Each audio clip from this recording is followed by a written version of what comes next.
We now have a presentation on the topic Driving Resilience and Growth in Banking by Dynatrace. I am pleased to invite Mr. Shakti Agarwal, Lead Solutions Engineer, Dynatrace, to make his presentation. With his deep expertise in the BFSI sector, he works closely with leading financial institutions to address complex operational challenges and drive digital reliability and excellence. Let's look forward to his insight. Welcome, sir.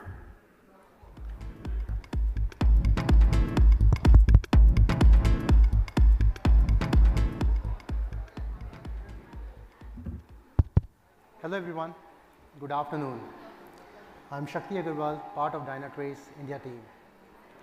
In the next 10 minutes, I'll talk about how banks can stay resilient and competitive in this fast changing world.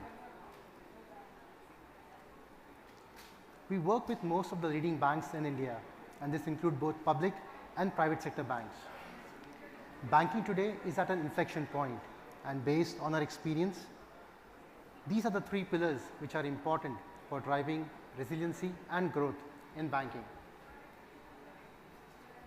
Should I take a moment?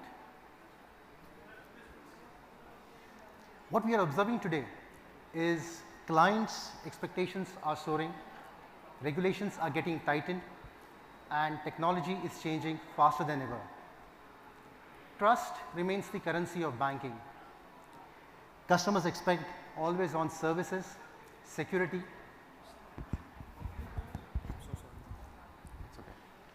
Customers expect always on security and personalization. Any breach, downtime or fraud has a lasting impact. Compliance, on the other hand, is non-negotiable. Banks must manage risk, stay audit ready to protect reputation. Agility drives competitiveness. Efficiency alone isn't enough. Banks must innovate using AI, automation, and new business models. With that said, anyone here who feels the three pillars shown here are not relevant, can I just quickly have the show of hands? Anyone who feels that the three pillars shown here are not relevant? Okay. Looks like everyone resonates with the three pillars, which is good. In case if there is anyone who feels otherwise, we'll be there on booth number 2. Please do visit us. We would like to understand your perspective and take things forward. Let's move forward and talk about the challenges that we are observing in this space, and let me again break it down into two broad categories. The first category is something which is there on every leader's mind today.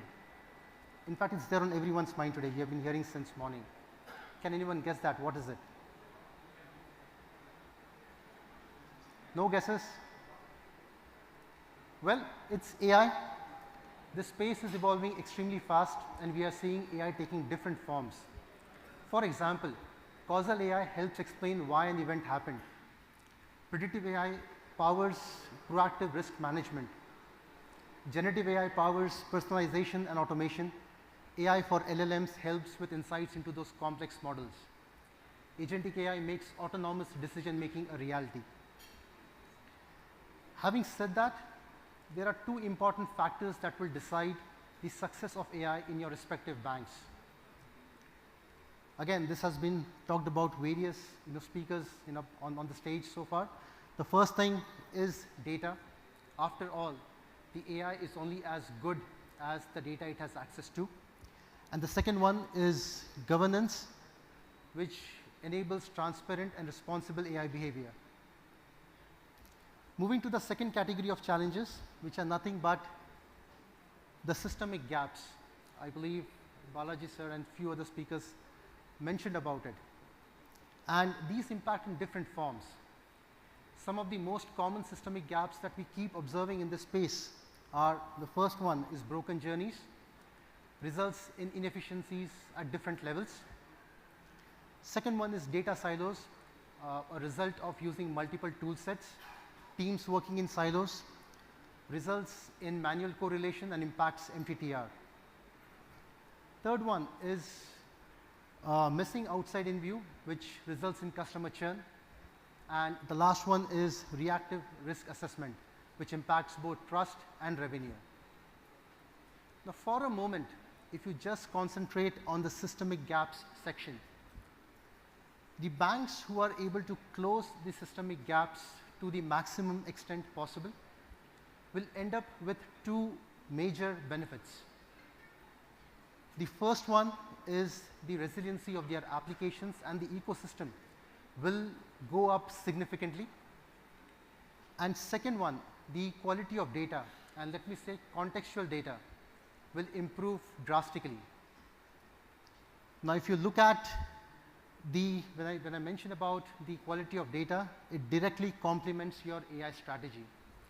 Remember, with AI, garbage in is garbage out. So, with your systemic gaps closed and your AI working at the fullest potential with the right data set, you are all set to accelerate your business outcomes. Now, that brings to an important question: how do we achieve this? Well, the answer lies in unified observability. We are talking about an approach which goes beyond the infrastructure and application observability. The platform that you choose should provide a holistic outside-in view. I'm sorry for the graphics here, but it should provide a holistic outside-in view. Things like customer journey successes, benchmarking customer experiences, silent churn visibility. Second one is proactive risk handling. We're talking about runtime vulnerability assessment and protection, and runtime security posture management for your cloud and Kubernetes environment. Just to give you a perspective here, in last 8 days, there have been about 980 plus new vulnerabilities reported on the CVE web page, whereas we normally have a mechanism of scanning once in a month and once in 90 days. How does a reactive risk assessment helps? The need of the hour is to go runtime. The third one is the platform should provide you the ability to monitor your business process health and tie it down to the underlying IT infrastructure and services. The end objective is your business health should remain in the optimal range, and if there are any deviations, you should be able to act on it quickly, which again, the automation, the remediation actions can all be automated using workflows. The last one is the platform should support all forms of AI. I mentioned about agentic, predictive, causal, generative, and maybe the new forms that will evolve. So it should support all forms of AI. I also see a lot of banks, embracing a lot of AI-based applications, and the kind of frameworks used there are quite different when you compare with your traditional, applications. The different kinds of RAG pipelines, LLMs, vector databases. So the platform should support all those frameworks end to end.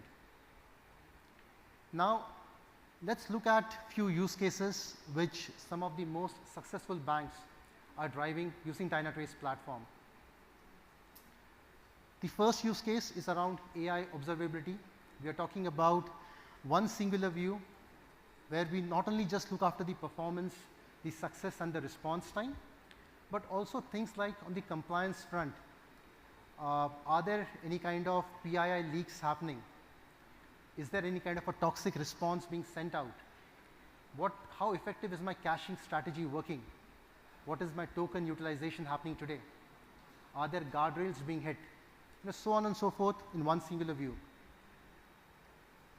Second one, the use case around FinOps, which talks about what is the carbon footprint that your IT assets are putting on the environment today, and is there a room for optimization, using various scaling and idling parameters.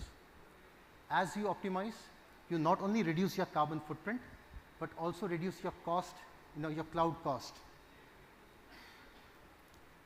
The third use case, which is around a business process view for an account opening process, online account opening process.